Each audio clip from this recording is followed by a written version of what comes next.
kita. Salam sehat. Kami dari kelompok 8 ingin mempresentasikan hasil dari diskusi kami dengan judul media grafis yang beranggotakan Muhammad Hamim Aziz, Markus Yosia Purba, Riza Andreas Tamba, dan Willy Manurung. Di sini kami akan memaparkan sedikit dari tentang media grafis. Selanjutnya, penjelasan dalam media grafis, kami ambil beberapa subbab, yaitu pengertian media grafis, fungsi media grafis, klasifikasi media grafis, langkah-langkah penggunaan media grafis, kelebihan media grafis, dan kekurangan media grafis. Apa itu media grafis? Mari kita lihat pengertiannya. Pengertian media grafis adalah alat yang menggabungkan ide, pengetahuan, dan realita yang diungkapkan melalui logo, angka, bahasa, dan lukisan. Fungsi media grafis dalam proses pembelajaran. Menurut Engkoswara,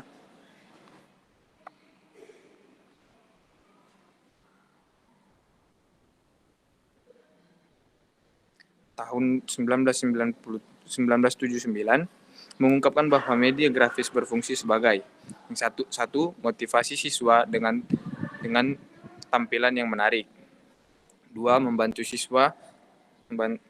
siswa agar lebih mudah memahami materi.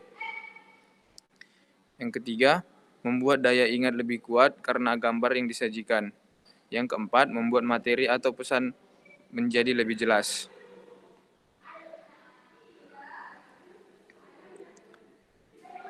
Klasifikasi media grafis. Menurut Arif, tahun 2009, media grafis dapat berupa ragam media, seperti yang pertama komik, yang kedua peta konsep, yang ketiga gambar, 4 kartun, 5 peta.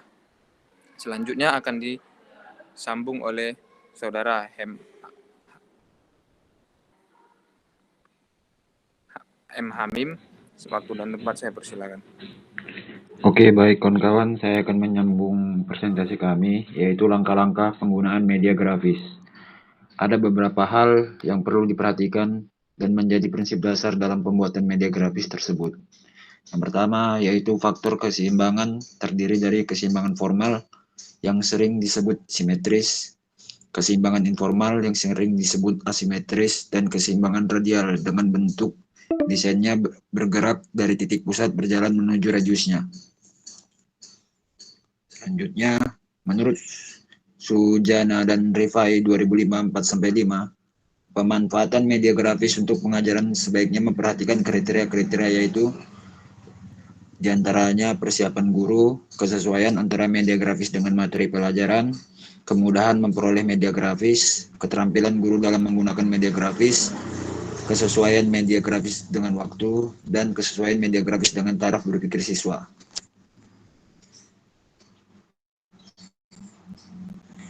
Adapun langkah-langkah penggunaan media grafis diantaranya adalah yang pertama, media grafis yang digunakan oleh guru harus sesuai dan diarahkan untuk mencapai tujuan pembelajaran, yang dimana media grafis tidak hanya digunakan sebagai alat hiburan atau tidak semata-mata dimanfaatkan untuk mempermudah guru menyampaikan materi, akan tetapi benar-benar untuk membantu siswa belajar sesuai dengan tujuan yang dicapai.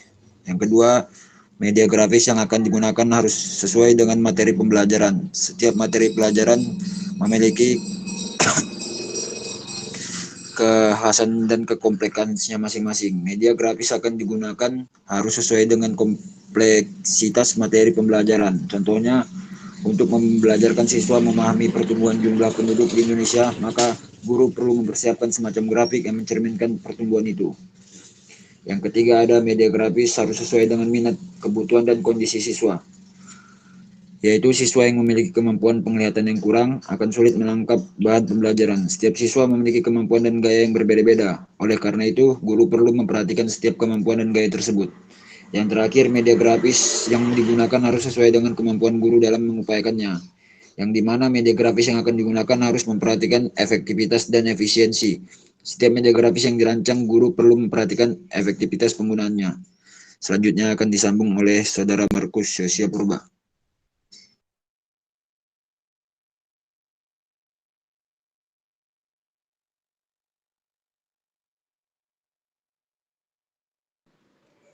Baik, adapun kelebihan dari media grafis, yang pertama, lebih ekonomis karena biayanya lebih murah, dapat dipakai berkali-kali.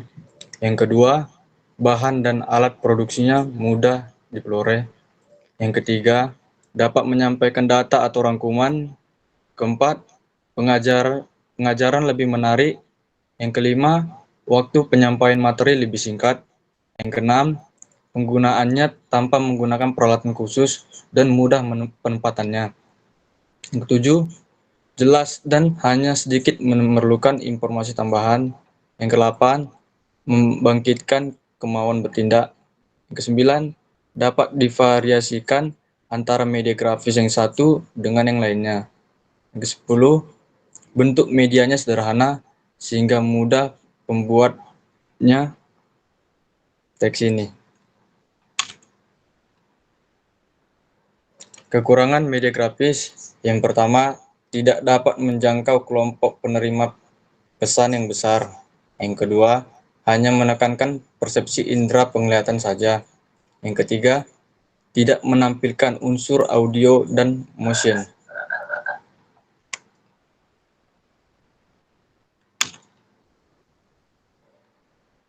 Kesimpulan, jadi media grafis adalah alat yang menggabungkan ide, pengetahuan, dan realita yang diungkapkan melalui logo, angka, bahasa, dan tulisan yang disampaikan lewat bahasa tulis, ilustrasi, simbol, atau alat pencitraan lain yang mengutamakan perangsangan lewat indera visual.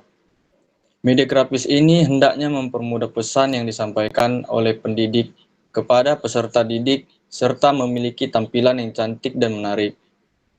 Riset ini memanfaatkan media grafis, yaitu media gambar yang ada pada pembahasan materi hewan dan tumbuhan di lingkungan rumahku. Oke, saya kembalikan kepada moderator. Baik, terima kasih untuk Saudara Markus Purba. Demikianlah hasil dari presentasi kami, teman-teman.